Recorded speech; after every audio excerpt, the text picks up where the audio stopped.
안녕하세요. 소중한 나 무한행복 소나무 시간입니다. 여러분 만나 뵙게 되어서 진심으로 반갑습니다. 부처님 당시의 일입니다. 석가모니 부처님 때의 이야기가 되겠습니다. 2600여 년 전 석가모니 부처님이 계시던 때에 어느 큰 도시에 엄청나게 큰 부자가 살고 있었다고 합니다. 아주 재산이 많은 엄청나게 큰 부자가 있었는데 어느 날 아내를 맞이해서 결혼을 하고 10달 정도가 지난 뒤에 아들을 낳았다고 합니다. 이제 갓난 아이를 낳았는데 너무나 이쁘고 잘생기고 무엇보다 몸이 황금색이었다고 합니다. 온몸에 황금색이 가득한 그런 아이를 낳게 됩니다. 이 아이의 이름을 몸에서 황금색이 난다 해가지고 금색이라고 이름을 지었다고 합니다. 황금색이란 뜻이겠죠? 금색, 금색이라는 이름을 이제 지어주게 됩니다. 어느 날 이 금색이라는 아이가 점점 자라나서 청년이 됩니다. 인품이 아주 착하고 부모님께 지극하게 효성하는 그런 착한 청년으로 자라나게 됩니다. 이 금색이 어느 날 가까운 곳에 부처님이 계시다라는 이야기를 듣고 친구들과 함께 부처님이 계신 곳을 찾아가게 됩니다. 때마침 숲속에서 부처님께서 나무 아래 앉아서 깊은 선정에 들고 계셨습니다. 나무 아래 고요히 앉아 계시는 거룩한 부처님의 모습을 보면서 이 금색은 가슴에 엄청난 기쁨과 환희심을 느끼게 됩니다. 부처님의 발 아래 삼배를 올리고 한 곳에 편안하게 자리를 앉아서 부처님의 설법을 듣게 됩니다. 부처님께서 그 자리에 있는 사람들에게 자상한 설법을 이제 설하시게 되는데요. 그때 부처님의 법문을 듣고 이 금색이 마음에 큰 깨달음을 얻게 됩니다. 그래서 우리가 불교의 깨달음 4단계 중에서 첫 번째 1단계 수다원의 깨달음을 얻게 됩니다. 제가 지난 시간에 여러 번 말씀을 드렸죠. 우리가 불교에서 말하는 아라한이 되는 그런 4단계 중에 1단계가 수다원, 2단계가 사다함, 3단계가 아나함, 그 다음에 4단계가 아라한. 아라한은 모든 번뇌와 욕망이 사라진 거룩한 성자를 아라한이라고 합니다. 그래서 아라한이 되면 모든 번뇌와 욕망이 사라지고 그리고 이 생사윤회, 태어나고 죽고 태어나고 죽는 윤회에서 벗어나게 된다고 합니다. 그래서 이 수다원, 사다함, 아나함, 아라한 이 4단계 중에서 1단계 수다원을 얻게 됩니다. 그리고 제가 부연 설명을 드리자면 아직 불교 교리를 잘 모르시는 분들이 제가 아라한에 대해서 이제 설명할 때 불교 교리에 아직 익숙하지 않은 분들이 아라한이 불교의 최고의 깨달음인가 보다 이렇게 착각하시는 분들이 계신 것 같더라고요. 그건 절대 아니고요. 아라한은 번뇌와 욕망이 사라진 거룩한 성자지만 아라한들조차도 부처님하고 비교해 보면 지혜와 자비가 부족하다고 합니다. 그래서 법화경 같은 경전에 보면 아라한을 목표로 하지 않고 성부를 목표로 수행해라. 부처가 되는 걸 목표로 수행해야 된다라는 내용이 법화경에 나옵니다.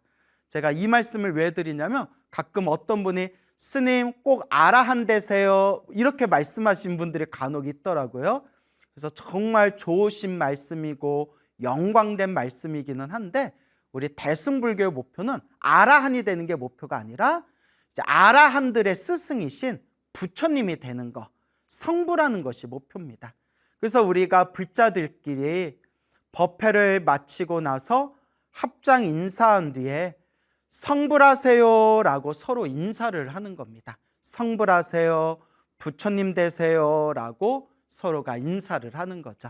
그래서 우리가 수다원, 사다함, 아나함, 그 다음에 마지막 4단계 아라한의 경지에 이르르면 모든 번뇌와 욕망이 사라진 거룩한 성자가 되지만, 아라한도 거룩하신 부처님과 비교해 보면 아직 지혜와 자비에 있어서 큰 차이가 있다.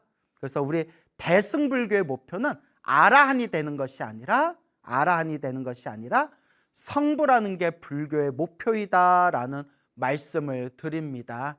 그래서 법화경 같은 경전에 보면 자세히 나오게 되죠. 어쨌거나 이 금색이라는 청년이 숲에서 부처님의 설법을 듣고 나서 1단계 깨달음, 수다원의 깨달음을 얻게 됩니다. 수다원이라는 깨달음을 얻게 되죠. 수다원이라는 깨달음을 얻게 되면 7생 안에 태어나고 죽고 태어나고 죽는 7번의 생 안에 반드시 아라한이 될 수 있다고 합니다. 그래서 수다원이 되면 아라한이 되는 하이패스, 아무런 걸림이나 막힘이 없이 7번의 생 안에 아라한이 될 수 있다라고 불교 교리에서 말하고 있습니다. 그리고 수다원의 특징은 완전한 믿음의 성취입니다. 수다원이라는 1단계 깨달음을 얻게 되면 온 세상이 무너지고 온갖 고통과 괴로움이 닥친다 하더라도 절대 흔들리지 않는 부처님과 법에 대한 확고한 믿음, 확고한 중심이 세워지게 된다고 합니다. 이와 같이 수다원이라는 이 깨달음을 얻게 된 금색이 부모님께 찾아가서 이렇게 말씀을 드립니다. 어머니, 아버지, 어머니, 제가 오늘 부처님의 설법을 듣고 부처님을 뵙고 나서 마음에 크나큰 기쁨, 크나큰 환희를 느끼게 되었습니다. 제가 마땅히 머리 깎아 출가하고자 합니다. 머리를 깎고 출가하고자 합니다. 라고 그렇게 이제 부모님께 말씀을 드립니다. 그러니까 부모님이 너무나 아들을 사랑해서 이 아들이 바라는 대로 출가하는 것을 허락하게 됩니다. 그래서 이 금색이 출가하기 위해서, 머리를 깎고 출가하기 위해서 부처님이 계신 사원에 찾아가게 됩니다. 부처님께서 자리에 앉아 계시고 부처님께 찾아가서 출가하겠다라는 그런 자신의 의사를 이제 부처님께 고합니다.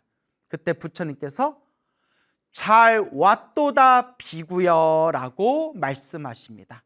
잘 왔노라 비구여 라고 부처님의 말씀이 떨어지는 순간에 그 금색의 몸에서 머리카락이 저절로 우수수수 떨어지면서 머리가 저절로 삭발한 상태가 되고, 저절로 몸에서 입고 있던 속복이 사라지고 승복으로, 이렇게 스님들을 상징하는 가사를 입은 그런 승복을 짠 하고 몸에 저절로 이 가사가 나타났다고 합니다. 부처님의 가르침을 우리가 경전이나 주석서를 보면 부처님께서 특별히 어떤 비구들에게, 어떤 출가자들에게 잘 왔도다 비구여 하는 순간 그 사람이 저절로 머리카락이 떨어지고 저절로 승복을 입었다, 짠 하고 출가자의 모습으로 변하게 되었다라는 구절이 경전에 보면 나옵니다. 이것을 해석하고 있는 주석서에 보면 이것은 머나먼 과거 전생에서부터 복을 많이 지었고 부처님과 인연이 깊은 사람들은 부처님께서 잘 왔노라 비구여 하는 순간 머리에서 머리카락이 저절로 우수수수 떨어져서 삭발한 형태가 되고 입고 있는 속복이 승복으로 짠 하고 변하게 된다. 이것은 과거 전생에서부터 지었던 성근이다라고 그렇게 주석서에도 그런 내용이 나오게 됩니다. 그래서 이와 같이 이 부처님께서 잘 왔도다 비구여 하는 순간 이 금색은 머리카락이 저절로 우수수 떨어지고 입고 있는 옷이 이제 가사, 승복으로 변하게 됩니다. 그리고 그때부터 이 금색을 금색 비구라고 부르게 됩니다. 비구라는 것은 이제 우리가 머리를 깎은 출가한 그리고 구족계 스님으로서의 계율을 받은 남자 스님을 비구라고 부르고요, 여자 스님을 비구니라고 부르는데 걸식하는 자, 얻어먹는 자라는 뜻입니다. 걸식하는 자, 얻어먹는 자. 위로는 부처님께 법을 구하고 아래로는 중생들에게 음식을 구한다. 그래서 얻어먹는 자, 그래서 구하는 자, 걸식하는 자라는 뜻을 담고 있습니다. 이렇게 금색 비구는 부처님의 아래에서 열심히 수행하고 정진해서 결국은 모든 번뇌와 욕망이 사라진 거룩한 성자가 되었고 수많은 천상의 신들과 사람들의 존경을 받는 그런 큰 스승이 되었습니다. 그때 주변에 있는 수많은 비구 스님들이 어느 날 부처님께 찾아가서 이렇게 여쭈어 봅니다. 거룩하신 부처님, 질문이 있습니다. 여쭈어 볼 게 있습니다.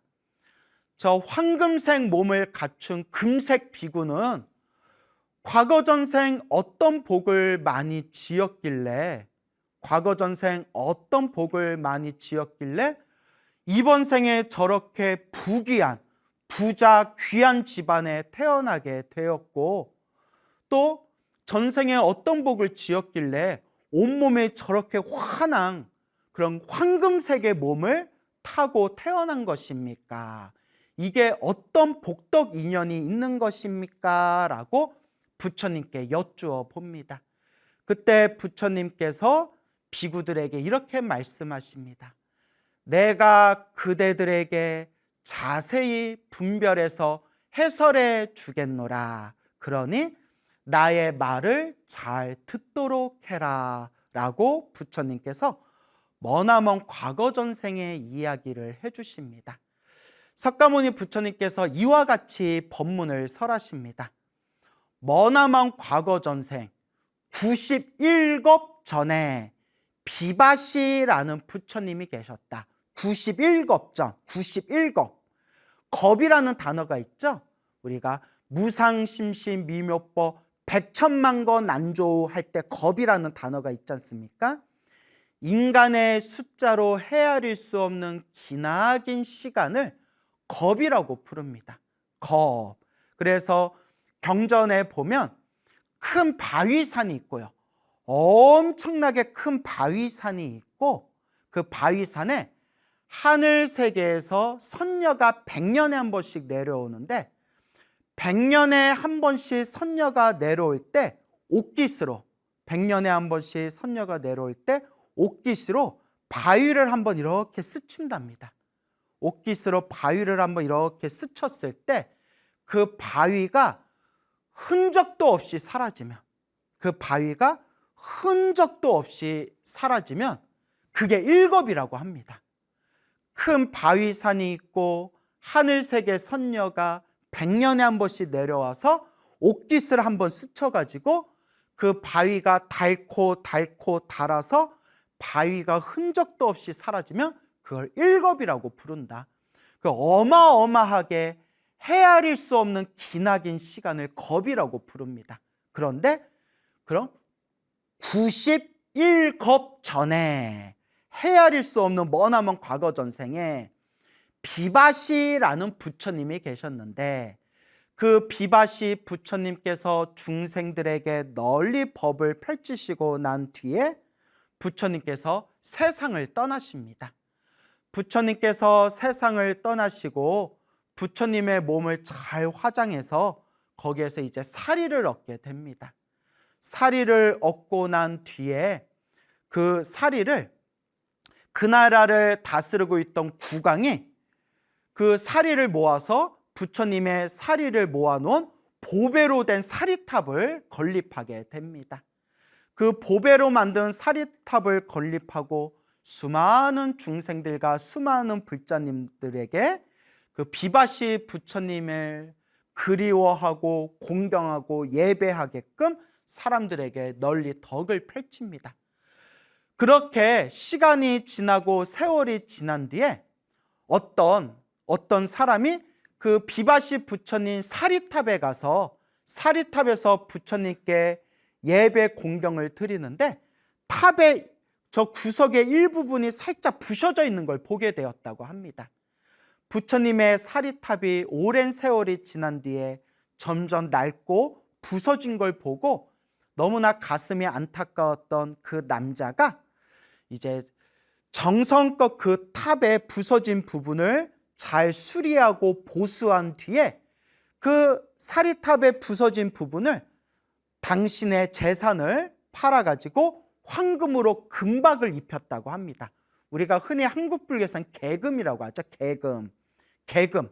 금박을 정성스럽게 입힌 뒤에 그 사리탑 앞에서 정성스럽게 마음으로 발언하고 나서 그렇게 자리를 떠났다고 합니다. 바로 그때 그 인연 공덕으로 그 남자가 그 사리탑의 부서진 구석에 그 부서진 곳을 정성스럽게 수리하고 보수하고 금박을 입혔던 그 공덕의 힘에 의해서 97급 동안 항상 청상과 인간 세상에 태어나고 태어날 때마다 황금색 몸을 받았고 늘 크나큰 복덕과 즐거움을 누리게 되었다. 그리고 그 남자는 지금 석가모니 부처님 시대 때 다시 사람으로 태어나고 석가모니 부처님을 만나서 머리를 깎고 출가해서 아라한의 거룩한 깨달음을 얻었으니 그 남자가 바로 이번 생에 금색 비군이라. 이 또한 모두 자기가 지은 복을 자기가 받은 것이다 라고 부처님께서 말씀하셨습니다. 이 자리에서 부처님의 설법을 듣고 수많은 비구들이 다 함께 기뻐하고 다 함께 찬탄했다고 합니다. 그러니까 우리 그 금색 비구, 태어날 때부터 황금색 몸을 갖춘 그 금색 비구가 97겁점 비바시 부처님의 사리탑을 부서진 곳을 보수하고 그곳에 황금으로 금박을 입혀서 그 비바시 부처님의 사리탑 앞에서 정성껏 복을 지은, 선업을 지은 공덕을 닦은 공덕의 힘으로 수없는 억겁의 세월 동안 97겁 동안 하늘세상, 인간세상, 인간세상, 하늘세상에 항상 황금색 몸으로 세상에 출현했고 온갖 즐거움을 누리다가 석가모니 부처님 때에도 역시 황금색 몸으로 태어나서 부처님의 설법을 듣고 출가하여 모든 번뇌가 소멸한 아라한이 되었다. 이것도 다 자기가 과거 전생에 지었던 선업공덕의 힘이었다라는 석가모니 부처님의 말씀이 되겠습니다. 그래서 제가 늘 우리 불자님들께 말씀드리지만 좋은 인연도 나쁜 인연도 다 내가 지은 업의 인연입니다. 그렇기 때문에 우리가 항상 좋은 업의 인연을 짓도록 복과 선업과 공덕을 짓도록 자꾸 노력해야 할 것입니다. 또 두 번째 이야기를 들려드리겠습니다. 역시 석가모니 부처님 당시의 일입니다. 석가모니 부처님 때의 일입니다. 석가모니 부처님 때 아주 큰 부자가 있었습니다. 아주 큰 부자가 있었는데 이 부자가 아내를 맞이해서 결혼을 하고 10달 후에 아들을 낳게 됩니다. 아들을 낳았는데 이 아이가 태어날 때마다 온몸에서 전단나무의 향, 전당향이 온몸에서 그렇게 향기가 흘러넘쳤다고 합니다. 우리 불교 경전에 나오는 인도에서 아주 향이 좋은 그런 향나무 중에 전당향 나무, 전단나무라고 있습니다. 불교 경전에 보면 자주 나옵니다. 전당향 나무라는 향나무가 있는데 그렇게 향이 아주 곱고 아주 향이 감미롭다고 합니다. 그래서 이 아이가 태어날 때마다 몸에서 전단나무의 향, 전당향 나무의 그런 향기가 풍겼고, 아이의 입에서는 아주 향긋한 우발라 꽃, 역시 불교 경전에 나오는 푸른색의 꽃이라고 합니다. 우발라라는 꽃의 향기가 입에서 풍겼다고 합니다. 아이의 몸에서 풍기는 그 향기를 맡고 수많은 사람들이 기뻐했다고 합니다. 몸에서 저절로 향기가 뿜어져 나오는 거예요. 그래서 그 부모님은 이 아이의 이름을 전단나무의 향기가 몸에서 흘러넘친다, 몸에서 향기가 난다 해서 아이의 이름을 전단향이라고 부르게 됩니다. 전단향이라고 이름을 지어주게 됩니다. 그렇게 시간이 지나서 이 전당향이라는 아이가 무럭무럭 자라서 청년이 됩니다. 청년이 되고 난 뒤에 어느 날 친구들과 함께 이렇게 여행을 다니다가 우연히 어느 숲속에서 나무 아래 고요히 앉아서 깊은 선정에 들어 계시는 부처님을 만나 뵙게 됩니다. 부처님을 만나 뵙고 그 부처님의 아름답고 고요한 모습을 보고 마음에서 엄청난 기쁨과 환희와 희열을 느끼게 됩니다. 우리가 이렇게 그냥 부처님의 모습을 본 것만으로도 기쁨이 느껴지는 게 바로 성근입니다. 착할선, 뿌리 익은 성근이 있기 때문에 괜히 부처님이 좋고 부처님의 가르침이 좋고 절에 다니기가 좋고 부처님의 법을 배우는 게 좋은 겁니다. 그래서 착할선, 뿌리 익은 착한 뿌리가 있기 때문에 부처님의 가르침이 참 좋은 것이다. 부처님의 가르침이 마음에 와닿는 겁니다. 착한 뿌리가 없으면 아무리 좋은 부처님의 가르침을 들려주어도 우의독경, 그냥 소 귀에 경 있는 거나 다름이 없습니다. 그래서 우리 주변에 보면 비록 몸은 절에 다니더라도 부처님 가르침을 그렇게 간절하게 믿거나 부처님의 법을 잘 닦지 않는 사람들이 있고, 또 처음에는 절에 열심히 다니는 것 같아도 부처님의 가르침에 깊은 믿음을 내지 못하고 결국 부처님의 법 밖으로 나가버리는 사람도 있고, 심지어는 절에서 근무하고 절에서 일을 하면서도 그냥 돈 벌려고 절에 다니는 거고 돈 벌려고 절에서 직장 생활을 할 뿐이지 전혀 부처님 가르침을 마음에 새기지 않는 그런 사람도 제가 수도 없이 많이 봤습니다. 근데 이거는 어쩔 수 없습니다. 이것도 성근입니다. 착할선, 뿌리 익은 착한 뿌리가 있어야 부처님 가르침이 참 좋구나, 내가 부처님 법을 잘 닦아야 되겠구나라는 마음을 일으키게 됩니다.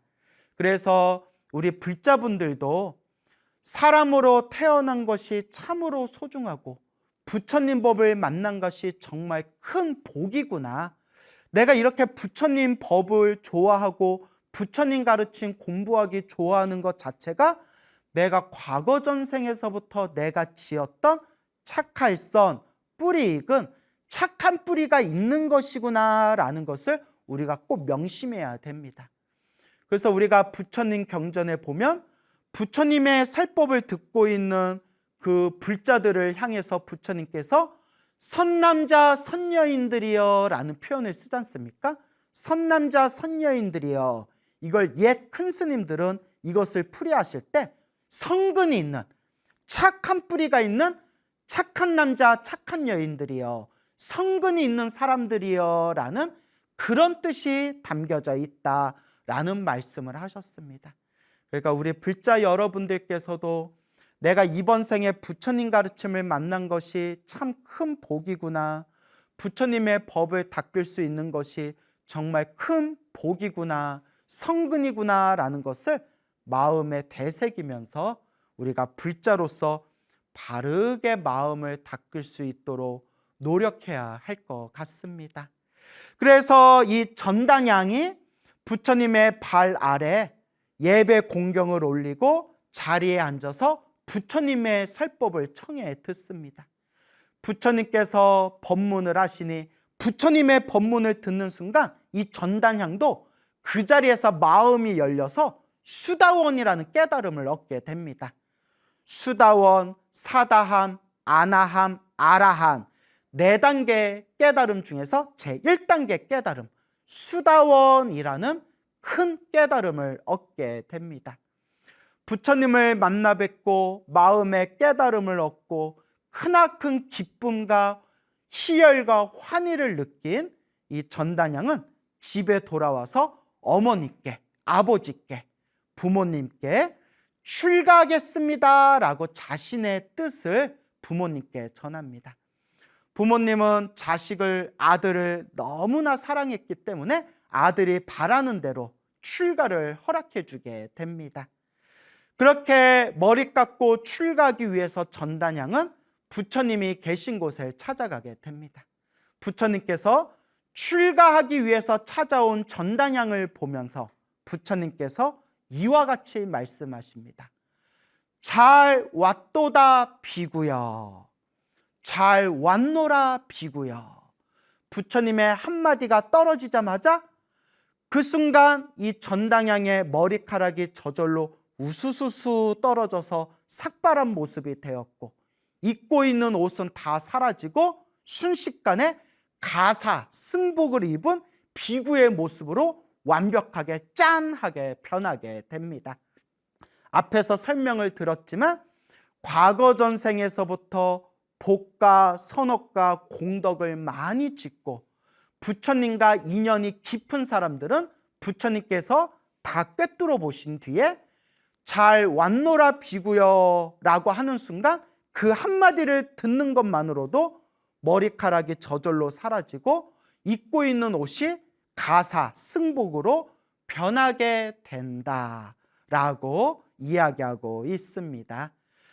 자, 이렇게 이 전단양은 그날 이후로부터 전단향 비구라고 불리게 됩니다. 전단향 비구는 부처님 아래 열심히 수행하고 수행해서 모든 번뇌와 욕망이 사라진 거룩한 성자 아라한이 됩니다. 아라한이 된 전단양 비구는 널리 사람들에게 불법을 펼치면서 하늘세계 신들과 인간들의 공경을 받는 그런 큰 스승이 됩니다. 그때 어느 날 여러 비구들이 부처님께 찾아와 부처님께 질문을 여쭙니다. 부처님, 세존이시여, 저 전단양 비구는 과거 전생 어떤 복을 지었기에, 과거 전생 어떤 인연이 있었기에 태어날 때 저렇게 부귀한 집안에 태어났고, 태어나면서도 어떻게 저렇게 태어나는 그 순간부터 온몸에서 저렇게 아름다운 전단나무의 향내가 나고, 그리고 어떤 공덕이 있었기에 부처님의 설법을 듣고 머리 깎고 출가해서 저렇게 위대한 성자 아라한이 된 것입니까? 전생에 어떤 인연이 있는 것입니까? 라고 부처님께 여쭈어 봅니다. 그때 석가모니 부처님께서 다음과 같이 말씀하십니다. 비구들이여, 참 잘 질문했다. 비구들이여, 잘 물어보았다. 그대들을 위해서 자세히 분별 해설해 주리라. 귀를 기울여 잘 듣도록 해라. 그리고 석가모니 부처님께서 그 전단양 비구의 머나먼 과거 전생 이야기를 들려주십니다. 부처님께서 이와 같이 법문을 설하십니다. 수없는 과거 전생 97겁 전에 비바시라는 부처님이 계셨다. 비바시 부처님께서 널리 중생들에게 법을 설하시고 나서 이 세상을 떠나셨다. 비바시 부처님이 세상을 떠나시고 난 뒤에 비바시 부처님의 몸을 화장을 해서 다비식을 올린 뒤에 그 비바시 부처님의 사리를 모아서 그 나라를 다스리고 있던 국왕이 정성껏 비바시 부처님의 보배 사리탑을 건립해서 널리 중생들에게 덕을 펼쳤다. 그렇게 수많은 불자들과 수많은 중생들이 비바시 부처님의 보배 사리탑에 와서 예배하고 공경하고 공덕을 지었는데, 그때 어느 한 남자가 비바시 부처님 사리탑을 찾아오게 되었다. 그때 비바시 부처님 사리탑의 땅에 그 탑 일부분이 이렇게 부셔져 있는 것을 보고 그 남자가 마음을 내어서 정성껏 그 비바시 부처님 사리탑의 부서진 부분을 수리하고 정성껏 보수를 한 뒤에 자기가 가지고 있는 귀하고 아주 귀한 전당향 나무의 그 향수를 그 자기가 보수한 사리탑과 그 사리탑의 땅에다가 뿌리면서 간절하게 부처님께 마음으로 발언하였다. 이와 같이 비바시 부처님의 사리탑의 부서진 부분을 정성껏 수리하고 보수하고, 또한 그 비바시 부처님의 사리탑과 그 사리탑이 있는 땅에다가 아름다운 향냄새가 나는 전당향의 향수를 뿌리고 공양을 올린 그 공덕의 힘으로 그 남자는 97급 동안 태어날 때마다 하늘 세계와 인간 세계에서 크나큰 행복과 즐거움을 누렸고, 태어날 때마다 항상 사람들이 좋아하고 사람들이 즐거워하는 그런 아름다운 향기가 저절로 몸에서 풍기게 되었다. 그리고 91급이 지나고 난 뒤에 지금 석가모니 부처님 시대에 전당향이라는 이름으로 태어나서 부처님을 만나 머리 깎고 출가해서 저렇게 아라한이 된 것이다. 저 전당향 비구가 부귀한 집안에 태어나고 몸에서 저절로 아름다운 향냄새가 나고 석가모니 부처님을 뵙고 법문을 듣고 깨달음을 얻고 출가해서 결국에는 완전한 그런 깨달음의 아라한이 될 수 있었던 것 자체가 모두 다 자기 자신이 지은 공덕의 힘이다. 그러니 항상 복을 짓고 항상 선업을 짓도록 노력해야 된다라고 부처님께서 말씀하셨습니다. 이 자리에서 석가모니 부처님의 법문을 들은 그 자리에 있는 비구 스님들과 수많은 불자님들이 다 함께 기뻐하고 다 함께 찬탄하였다고 합니다. 오늘 여러분들께 금색 비구의 전생 공덕과 전당향 비구의 전생 공덕에 대해서 이렇게 여러분들의 인연담에 대해서 말씀을 드렸습니다. 제가 불자님들께 늘 귀가 따갑도록 말씀을 드리지 않습니까? 우리 앞에 펼쳐진 행복도 불행도, 좋은 일도 나쁜 일도, 좋은 인연도 나쁜 인연도 다 내가 지은 업의 인연이구나 라는 말씀을 늘 자주 들읍니다. 우리 부처님 법을 믿는 불자라면 다른 사람들은 몰라도 부처님 법을 믿고 부처님 법을 닦는 불자라면 모든 게 인연법이라는 것을 믿고 의지해야 됩니다. 내 앞에 펼쳐진 좋은 일도 나쁜 일도 다 내가 지은 업의 인연, 인연법이구나 라는 자기 마음의 중심이 딱 하고 서 있어야 됩니다. 인생을 살아가면서 누구나 힘들고 괴롭고 답답할 때가 있습니다. 이 세상 자체가 사바세계라고 합니다. 참아야만 살 수 있는 세계입니다. 그렇기 때문에 우리가 인생을 살다 보면 물론 좋은 일, 즐거운 일도 있지만 힘들고 괴롭고 답답한 일도 있습니다. 힘들고 괴롭고 답답한 일이 생길수록 내가 과거 전생에 참 박복하게 살았구나. 내가 전생에 복을 짓지 않고 내가 전생에 내가 업보를 많이 지었구나. 스스로를 반성하면서 이번 생에라도 내 업장을 소멸하고 내 복을 짓도록, 내 선업을 짓도록, 내 공덕을 닦도록 끊임없이 노력해야 됩니다. 부처님께서 분명히 자기가 지은 업은 자기가 받는다고 했습니다. 다만 이번 생에 받을 수도 있고 이번 생에 안 받을 수도 있습니다. 하지만 다음 생, 다다음 생이라도 반드시 내가 지은 업은 받을 수밖에 없다고 합니다. 우리가 이번 생에 부처님께 열심히 기도하고 열심히 복과 선업을 지었는데도 내가 원하는 대로 일이 풀리지 않는 것은 아직 나의 복의 힘이 부족하기 때문입니다.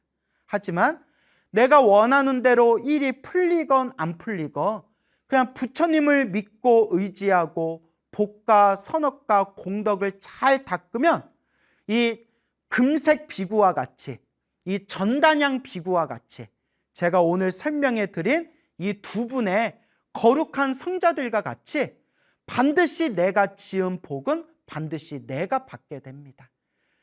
바르게 지어야 됩니다. 지혜롭게 지어야 됩니다. 그리고 부처님을 믿고 의지하고 닦아야 됩니다. 그래서 늘 불자님들께 제가 누누이 말씀드리는 게 끊임없이 염불하고 기도하면서 마음의 업장을 소멸하고 그리고 늘 형편껏 조금씩이라도 복을 짓도록 노력하고 그리고 무엇보다도 이 마음을 잘 닦을 수 있도록 노력해야 할 것입니다. 반드시 내가 지은 공덕의 힘은 반드시 다음 생, 다다음 생이라도 반드시 나에게 돌아온다라는 것을 꼭 명심하시기 바랍니다. 여러분, 행복하고 싶습니까? 행복한 삶을 창조하고 싶습니까? 복을 지으십시오. 선업을 지으십시오. 공덕을 쌓으십시오. 복과 선업과 공덕의 힘이 여러분들을 진정한 행복의 길로 이끌어 줄 것입니다. 여러분, 성불하십시오.